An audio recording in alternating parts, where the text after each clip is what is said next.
I'd love to introduce a friend of mine. She's a great friend of mine. Her name is Amanda Stamps, and Amanda and I have worked together for a number of years, and we actually are on the Arizona CIT Association board together, executive board, and I trust Amanda with my life, and that's probably the best compliment that I could give her. She's just such an asset. She's a mental health professional. She is a cop. Now she's retired from doing that work, but she still is and always will be, a public safety professional. But Amanda is going to speak to us today on some really good uh, advice from her career, talking about chronic stress and stress management stuff. So, Amanda, I'm not going to take up any more of your time. Thank you. So Dara kind of took my thunder a little bit by introducing me, but I am going to talk to you guys today a little bit about cumulative stress and how to get to retirement sort of healthy-ish. I will not lie to you that I did not get into retirement the way I really wanted to. My career went awesome. I worked for the Mesa Police Department for over 23 years, almost 24 years. But when I look back on my career, knowing what I know now, I can kind of learn a lot from the things that I did to myself and I put myself through.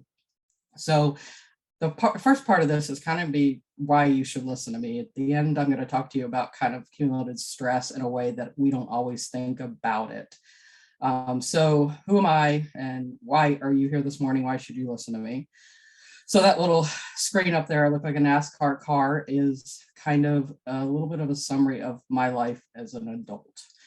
And in the middle there, you'll see three universities. And all those three universities, so far, I have gotten a bachelor's of psychology, master of education in counseling and human relations. And I now am a Arizona Sun Devil, go Forks, fork up, whatever that thing is they do. And I'm trying to get my doctoral behavioral health. But what I always tell people is that nowhere on my bios are you going to see any initials past my name, because the experience that I have and everything that I bring when I teach comes from the officer that was in front of my name for 23 and a half years. That made me who I am today. That made me understand people in crisis. That made me understand the struggles that people go through. And that's where I draw most of my experience from. I'm just a glutton for punishment, so I keep going back to school. But I can't say that school is really where I draw any of my experience from. So as an officer, I started in 1998, and there's actually on this call, there's probably a bunch of people that started in the 90s, but we're kind of a dinosaur at this point. I will tell you that from the beginning of my career, I put myself through a lot of stress. I started with a lot of anxiety, and it really never went away. And I say that because the 15th week of the police academy, I dislocated my shoulder during DT. And at that point, I couldn't continue. And I had to make the decision of whether or not to go back through the police academy. But I'm 23 years old, 22 years old at that time, and had moved across the country with absolutely no money. So I didn't really have a choice but to do that. But I didn't love the academy. You can't see me, but I'm built like a pit bull. So running in the academy is not super fun when you're not a small, svelte kind of person. So I didn't love the academy. So going back to the academy, that's kind of where it started. And between my first and second academy is the first time I ever had a panic attack. And also the first time I ever was diagnosed with anything. And at the time it was general anxiety disorder. So I'm not even in the academy at this point. I've already given myself anxiety from this career without even seeing a day on the street. But I did make it. Obviously, I did graduate eventually. So I did a whole 35 weeks of academies, which I think worked out really well for me because I was a stupid, naive girl from rural Alabama when I moved to Mesa, Arizona, which was to me a gigantic city. So I don't really think it was such a bad thing to do that, but it started that anxiety in my life a little bit that really never went away. So normal career, everything pretty much like all of us do. FTO, I went to graveyards my first few years of my career.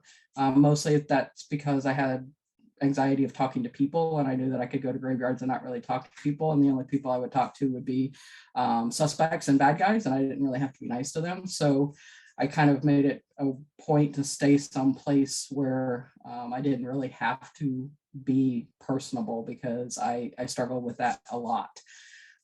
Luckily, through Dara and people like me, people like him, I have gotten to the point to where I can actually talk to people. I actually do it for a living now, but that was me back then. So about 3 years into my career, I had two critical incidents back to back. They were set 2 Saturdays, one after the other. And they weren't incidents like you would think. And I'm going to talk a little bit about that later. You know, I didn't shoot anybody. I wasn't shot at. I did have a guy point a gun at me or in my face, but, you know, I wasn't shot out. So they weren't those kind of incidents. But what I will tell you looking back on it now is that what really drove those to cause me problems were the fact that I didn't act like I thought I should have acted. And that was really hard for me to deal with. I'm that perfectionist. I'm that person that goes over and ruminates about everything I do in my head constantly. But in both of those instances, somebody could have died. And I felt like that was my fault. So not only did I kind of develop that imposter syndrome, like, what am I doing? Do I even belong here?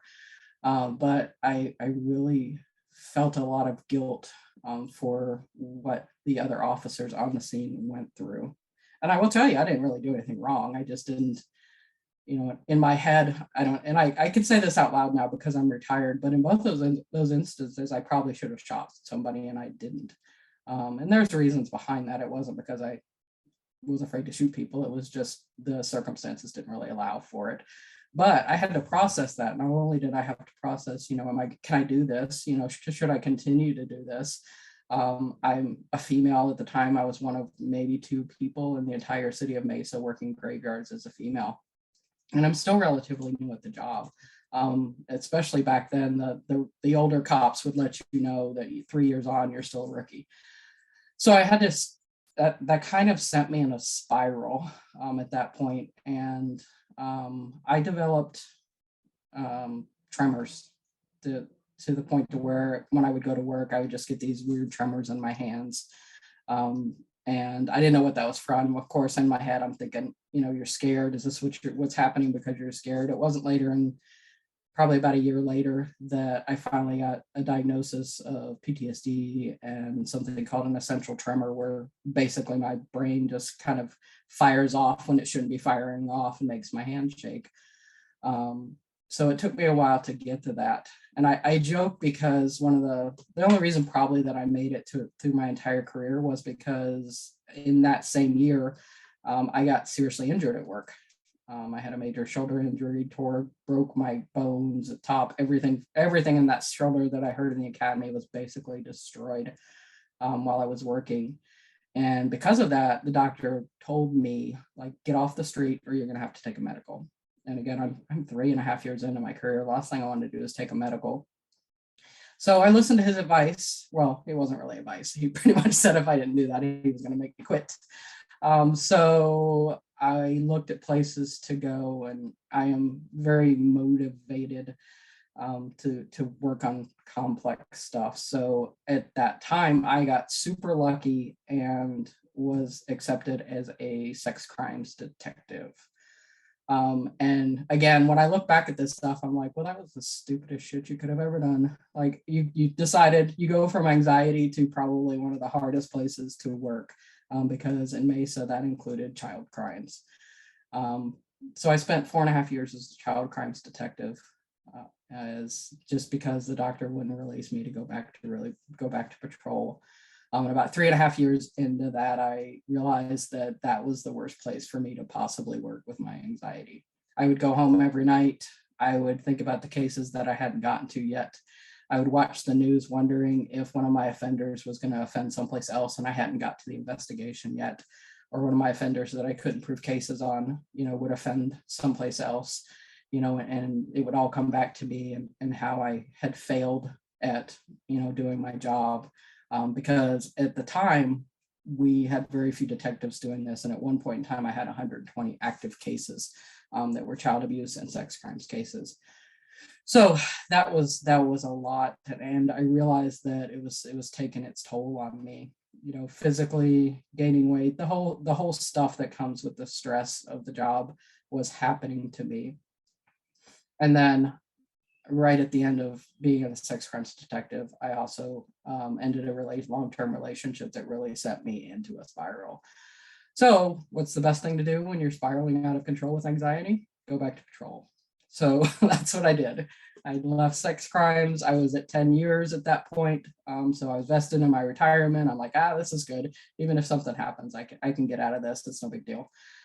So 10 years in, back to patrol. I had actually gone off of one of my medications, which wasn't a smart thing to do at that time. And so when I went back to patrol, the tremors got really bad and I had to figure out what to do with that. So from that point on, I have been on a beta blocker. Still to this day, I am on a beta blocker. I will say that I've never been afraid to see a doctor. I've never been afraid to go to therapy. I've always done it. I've just done it on my own. I made sure nobody knew about it. I do have those degrees, so I kind of knew enough to at least seek treatment.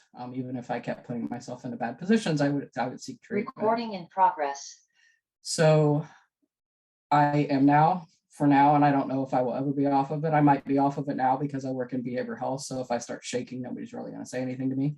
But I'm on that because no matter what I do, it comes back, and it comes back randomly. I can't even predict when it's going to be there. So I spent the next 7-8 years on patrol and had the time of my life. I'm not going to lie. That is always where I wanted to be. That was where I was most comfortable. I became a training officer, got to mold minds of youngsters, which is probably my favorite job I've ever had. And I really, really enjoyed that. Did I have critical incidents? Of course I did. Did I have days that sucked? I did. I will tell you, towards the end before I left patrol for the last time, I started to notice I wasn't really resilient anymore. And a lot of cops talk about how they get longer in their career. So at this point, I'm 17, 18 years in, and cops always talk about getting numb and getting to the point to where, you really don't notice things at the end of your career. And I will tell you, I don't know if I think you guys are making that up if that happens, because I did the opposite. Like, my resiliency became nothing. Like, I would go on basic death calls with older people, that were expected to die. And I would struggle just with those kind of calls. I also took all the kid calls because I don't have children. I don't have little babies at home. I never did. I've got nephews, but it's not the same.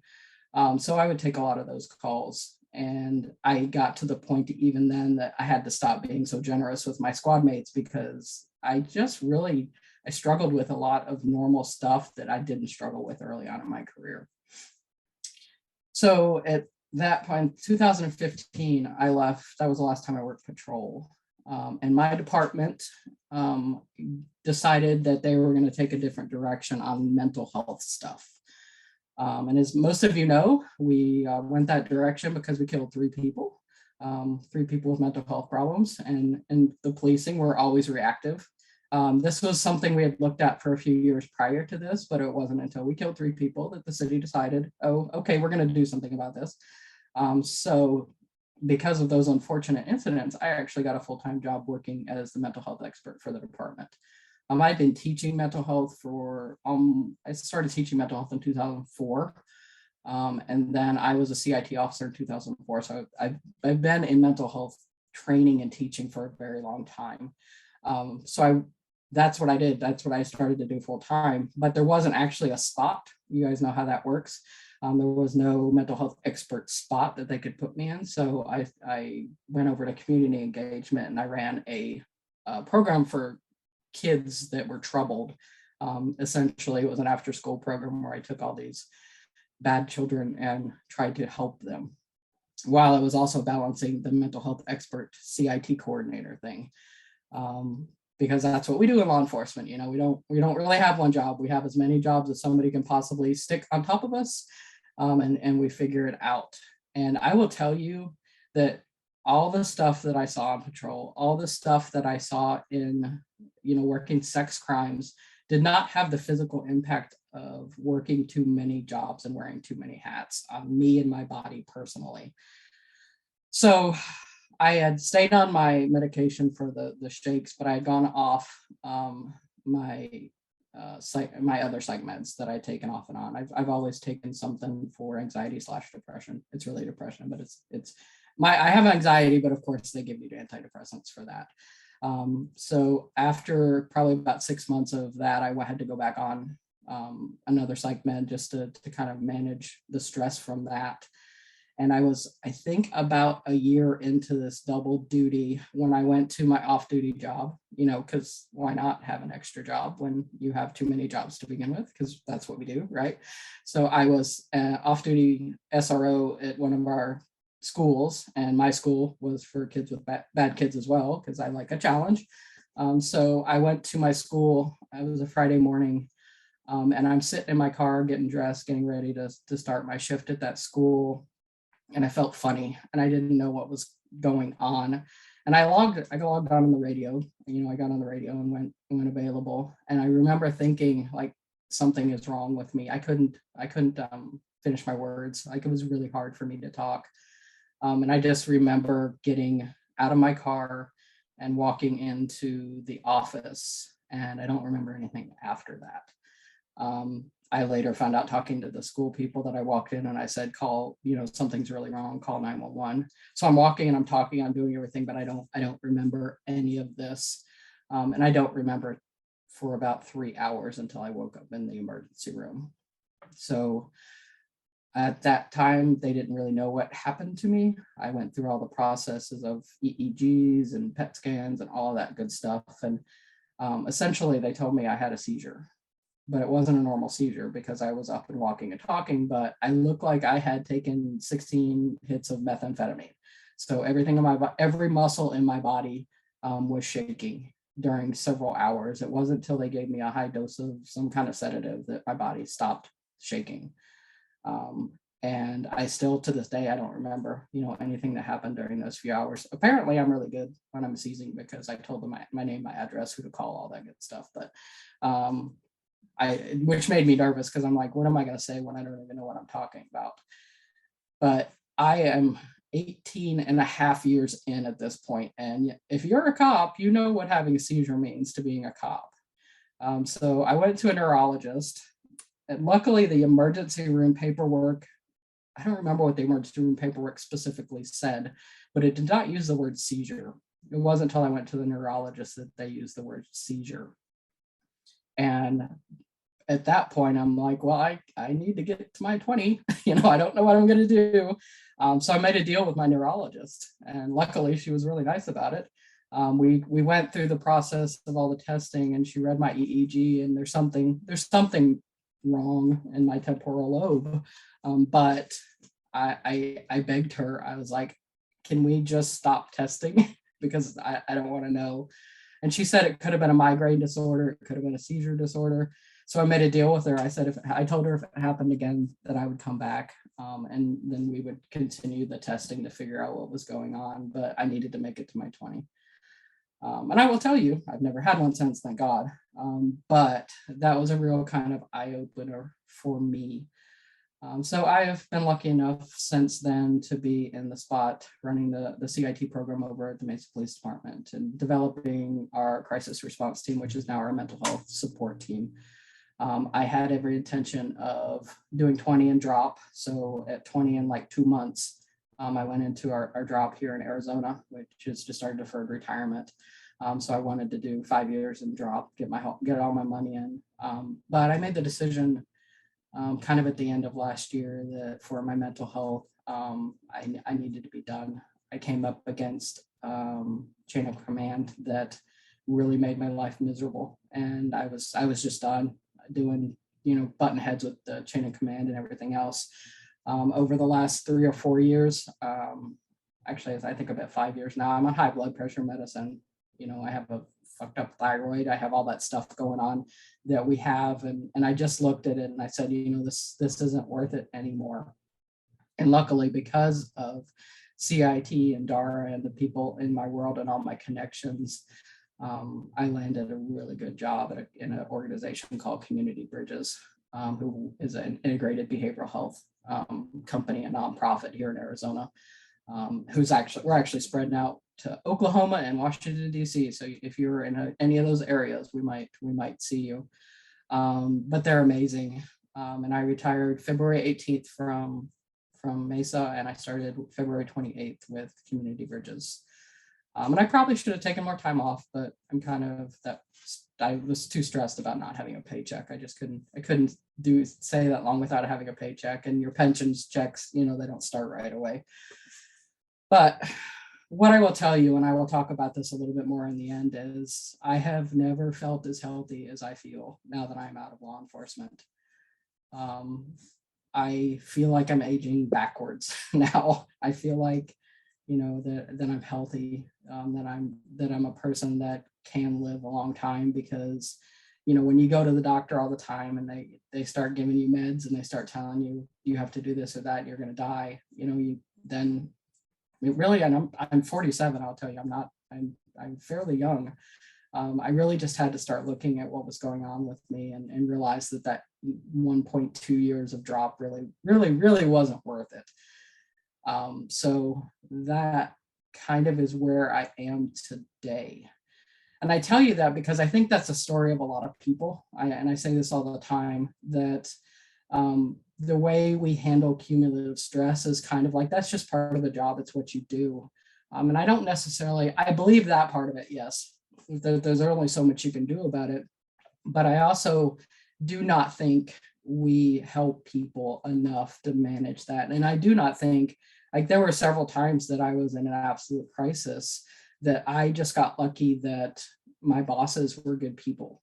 I specifically remember when I was leaving the advocacy center and I was ending my relationship and all of that was going on, that they decided to take my take-home car away, rightfully so, because I was leaving and I wasn't on call anymore, so they were going to give it to somebody else. And I lost it. I absolutely lost it, to the point to where I'm screaming and sobbing and just completely out of control. And luckily I had a boss that realized that, because could he have hit me up for insubordination? He absolutely could have, but he didn't, and he got me out of the office that day. So I have had those crises that probably could have cost me my job. I have reacted to suspects ways that probably could have cost me my job. Luckily, we didn't have cameras back then, so I didn't really have to worry about it as much. So I've done all of those things, and I feel like I'm kind of just here because of luck. I'm not sure that any of my decisions pushed me to where I made it today. I really don't. I think that it's luck and a whole lot of good friends that have gotten me here. So I do want to talk about what I'm not going to talk about. I will tell you a little bit more about some of the stuff I went in throughout the presentation, but what I'm not going to talk about is the prevalence of PTSD, because we all know that. We all talk about that. It's not a secret. I'm also not going to talk about agency failures for mental health, because that's a 3-hour presentation. And I do have a lot to say about that, but that is really just not what this is about. We can always talk offline if you want to talk about those, because I have seen more medicals for PTSD happen because of agency failures than I have seen it because of PTSD. So yes, I do want to talk about that, but just not today. So here is kind of the crux of my presentation, but I never shot anyone. And I feel like we in law enforcement are so stuck on only focusing on people who are in shootings, whether being shot at or shooting somebody. And every now and then we'll put a little bit of emphasis on child deaths, but we're really bad about recognizing, the amount of stress that we are on. We are really bad about putting ourselves into situations that are highly stressful when we have a choice. And I just want to talk a little bit about what quantifying trauma looks like and why we need to get out of the habit of doing it. So, what does quantifying trauma mean? That basically means there's a checklist that says, whether or not you have been exposed to enough to be considered a candidate for a PTSD diagnosis. And what I will tell you is this checkbox here, the one on the left, is an actual self-assessment that you can take for a PTSD diagnosis. I'm not going to read them all to you, but I will tell you as an officer, you can see 2 through 17 on there. As an officer, when I look at that list, there are only 3 that I did not experience firsthand on my job out of all of those. I do want to give the caveat of saying that this is just the assessment for exposure. Like Dara, everybody talks about PTSD and what it looks like. There are plenty of people that can hit all of these and not have a single PTSD symptom. Like without the symptoms, there is no PTSD. Exposure does not equate to PTSD. But why I want to talk about that is if you look at these, physical assault with a weapon, serious accident at work, and severe human suffering, oh my God, that's what we do every single day. Like the further, the checkbox right next to it is it will say that you've experienced it personally. And most of us have very stressful event or experience. So I point that out because when we're looking for our people and our friends and ourselves, we have to stop minimizing critical incidents that don't involve shootings. And we've got to start focusing on small things that add up over time, because that's what I was. I was that person that just had way too many small things continue to build up. And I had breaking points. I will luckily say that my anxiety has never made me suicidal. It has never made me suicidal. In fact, I kind of go to the other direction when I'm super anxious because I'm a super quiet, nice person. Ask Dara, he'll tell you. I'm a very nice person. I kind of come off gentle sometimes, but the second my anxiety kicks in, I'm going to fight everybody. That is what I do. That is how I react to it. And that in itself has consequences if you're a cop. I just got lucky and didn't get caught sometimes. And the statute of limitations are way up on those. So don't worry, I'm not telling you anything that you have to report. But understand that we've got to stop doing that. We've got to stop minimizing our experience. Even when I tell my stories, when I talk about my critical incidents, I find myself minimizing them. And one of them legitimately was a guy pointing a shotgun 3 inches from my face, but I didn't shoot him and he didn't shoot me. So I didn't get any peer support. Nobody cared. And we kind of went on with our business. And that day changed my life. That day was the first time that my body got flooded with adrenaline to the point to where it couldn't work anymore. And that day, something got broken in my brain that makes me shake. Like no matter what, it just randomly makes me shake. And I am 20 years past that, and I still have to deal with that. So we've got to stop minimizing trauma and quantifying trauma and questioning people when we don't think their trauma is good enough. I brought this up. If you're not in Arizona, you probably haven't seen this, but in Arizona, because of the loss of Officer Craig Tiger from the Phoenix Police Department, our officers are allowed to receive treatment now, and they're allowed to receive treatment 36 visits and be paid to go and all of that good stuff. It is an amazing law that we have on our books now. And I want to kind of share with you what the state has decided qualifies as these events. Witnessing death. I would tell you that the majority of people that I have helped use this act to receive treatment use that one, because we see dead people all the time. I always joke that when I teach self-care for a CIT class that, we get in the habit of thinking that dead people are normal. But whenever I ask somebody if they can remember their first death and their first dead body, 90% of people tell me yes. And that tells me that regardless of what it was like, I can tell you her name. I can tell you who was in the room. I can remember the smell. And she was like 125 years old and had died of natural causes. So there was nothing really traumatic about that. But my brain held on to that, regardless of whether or not I wanted to admit that affected me. It did affect me.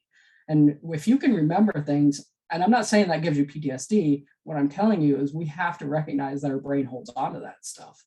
But you look at the rest of it, dangerous crimes against children, rescue in the line of duty, deadly force, all of those, witnessing the death of an officer, firefighter, responding to a drowning.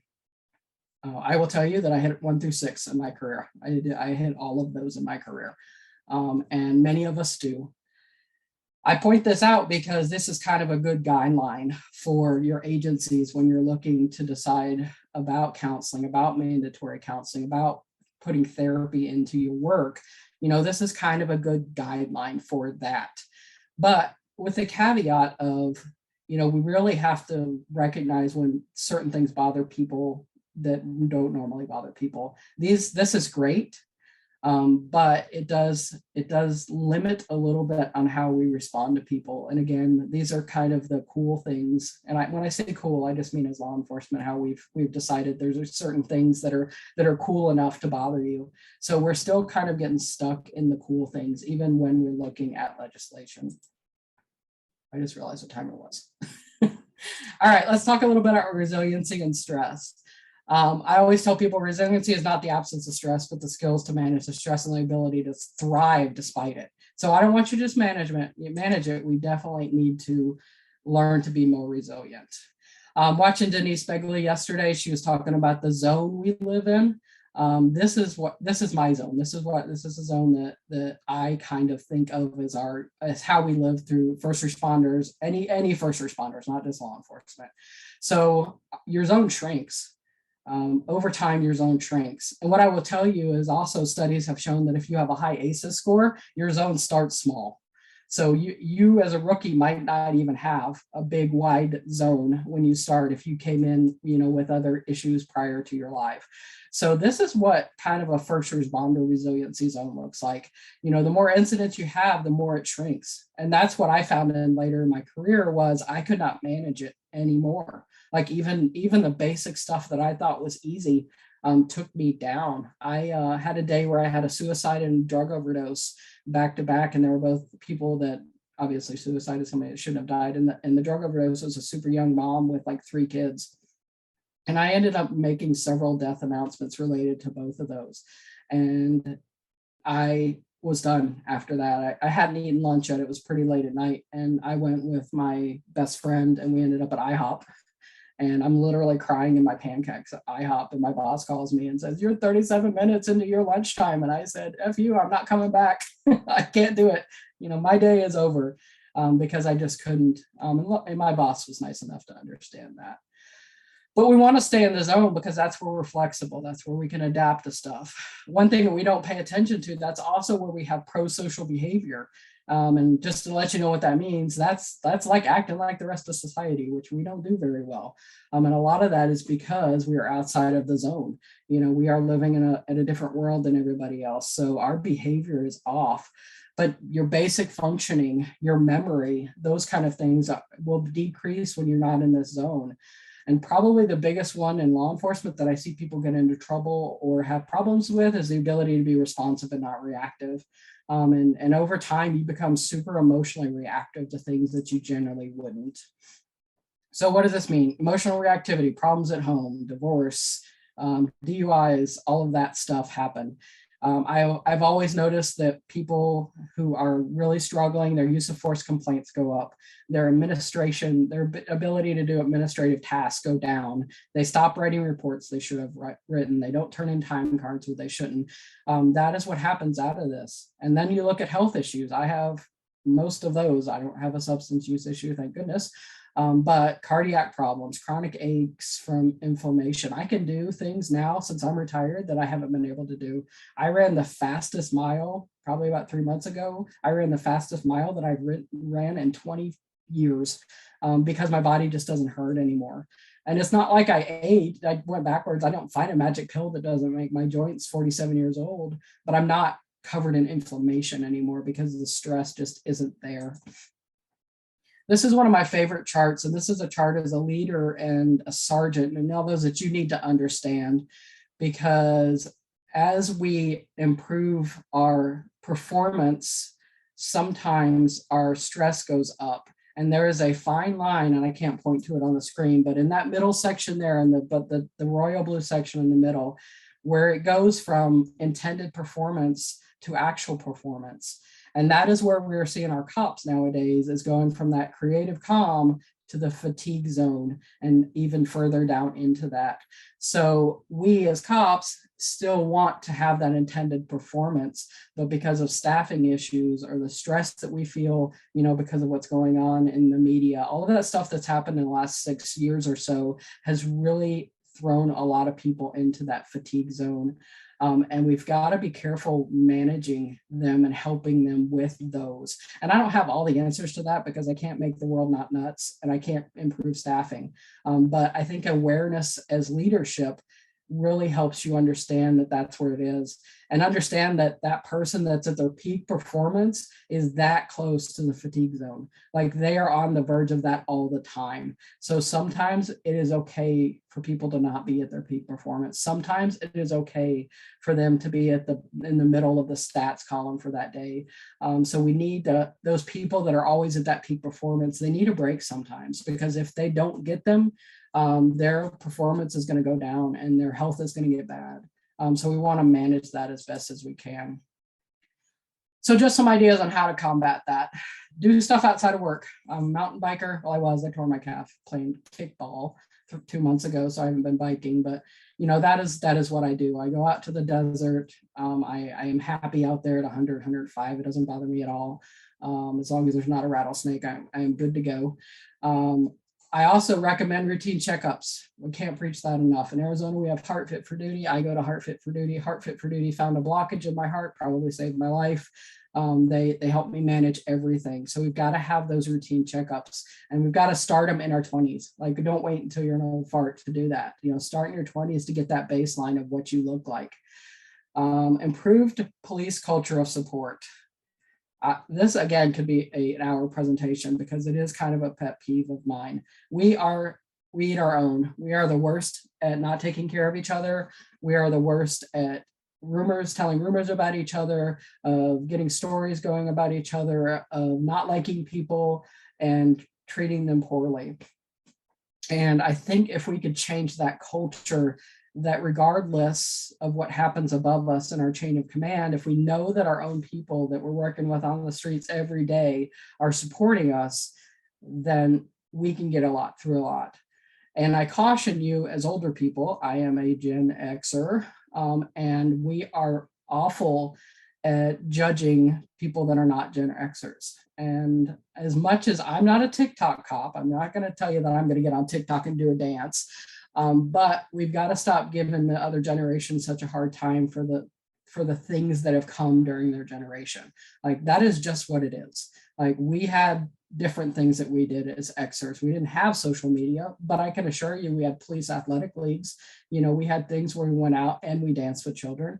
I have done the Cupid shuffle on the side of the road in the ghetto. I have done that. There was just no video of it. So, I'm not on TikTok, but we've got to kind of stop focusing on differences and recognize that they bring unique things that we just don't do into our culture. And that's okay. I mean, they're okay with cameras. Like, they're not losing their minds when they're being recorded because they're recorded everywhere. So start embracing people for how they're different from you. Focus on things you can control. You cannot control chain of command. You cannot control what your chiefs do. You absolutely can, unless you are a chief. Then you can. But focus on what you can. And the last one is start making therapy a normal thing. Like, we just need it. We need to do it. We need to talk. We don't always need meds, but sometimes we do.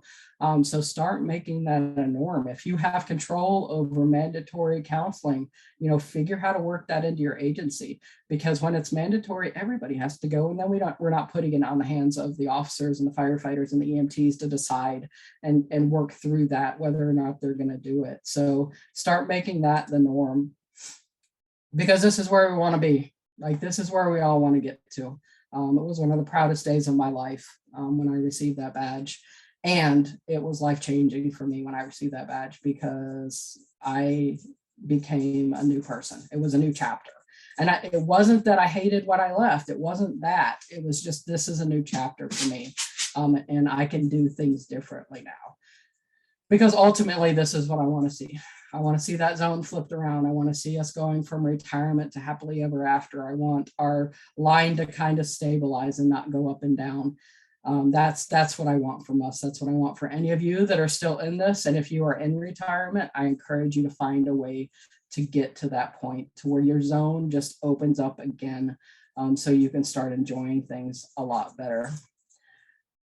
What I have noticed in retirement is there's some trends that I'm seeing. I'm trying to really connect to retired officers right now. And I'm a little troubled by what I see, because it's not, I told you that after I retired, I became a different person and I feel younger and happier and all that. And I don't see that as a norm in retirement. The first thing that I'm going to tell you though is have the party. If you have the opportunity to have a retirement party, have the freaking party. Do not be that person that says, I don't want that chief there. You know, I don't want to do this. I hate this place. Don't be that person. Like, you dedicated your life to people and you deserve to have that party, and you will be surprised who shows up and what people say. So please have your retirement party. I was hesitant to have one. I don't like parties. I don't like things for myself, but have the freaking party, because it really is kind of that way to give you and kind of closure to your career. So you can focus on the good stuff. Focus on that. Don't focus on how you left. I will tell you that I did not leave where I wanted to. I told you that already. But I made the decision to not focus on the last year and a half of my career that was so bad, and to think about all the good stuff. So focus on that part. Find a group with positive activities. Do not only go to groups that eat breakfast at 6 a.m., that start drinking at 11 o'clock, that are all super unhealthy people. And you can still go to those, but do not make that your only retirement group that you are around, because I have been to those groups and all they do is complain about prior administrations within the police department, drink too much and act super bitter. And I don't like that. I don't want to be that. I want to be there for them, so I will go to them, but that is not what I want to be. Find some kind of organization that you can go to. Don't find something that's going to traumatize you again. Do not get into something that's going to make it worse. I've got a friend that decided to hang out with widows. That is what she does in retirement. She hangs out with widows. She feels like people abandon widows. So she actually just befriends widows and she goes and hangs out with them. She does a lot of different things. Get out of your house. Pandemic's over. Even if it wasn't, you could still go outside. So do not sit in your house and just ruminate and think and be depressed. Take that vacation, whatever that looks like, take your vacation. And lastly, I won't harp on this too much, but oh my God, people, social media is so negative. It is so awful. Try to stay off of it. I pretty much don't do Facebook anymore because it's all political. It's all evil. I am going to stick to my Instagram. I've got puppies. I've got hot fitness chicks. I control what comes on my Instagram, and it makes me happy to do that. So just stay off of social media as much as you can. Sorry, Dara, 1 minute over. I don't know if anybody has any questions or even have time for questions. It was so fantastic to hear, Amanda. So I don't mind at all that we are a little bit over. We have some time that we could make up on the back end. So that's no problem at all. Thank you. Thanks for being so open. Thanks for being so honest. I mean, you could look at the comments here and just it'll warm your heart up to see this feedback. I think that you are always so real, and that's what you speak from the heart and you speak truthfully, and that always goes such a long way. So I'll let you respond to all of these amazing comments here. The best one here, Gina says, "You are a pimp." It doesn't get better than that one, right? But thanks, Amanda, for doing this. And you could respond to a question. Oh, there was one question that Lauren had asked, which was, what was the medication that you had talked about for the neurological, for the shakes? I started on Inderol. It is actually a medication they give to like grad students when they do presentations to keep them calm. I am on Bistolic now, so I switched over from Inderol to Bistolic. It had a little side effects for me. Okay. My warning for that is if you want to lose weight, it really sucks because it keeps your heart rate down. So I wasted like 2 months in Orange Theory because I couldn't get my heart rate to go up ever.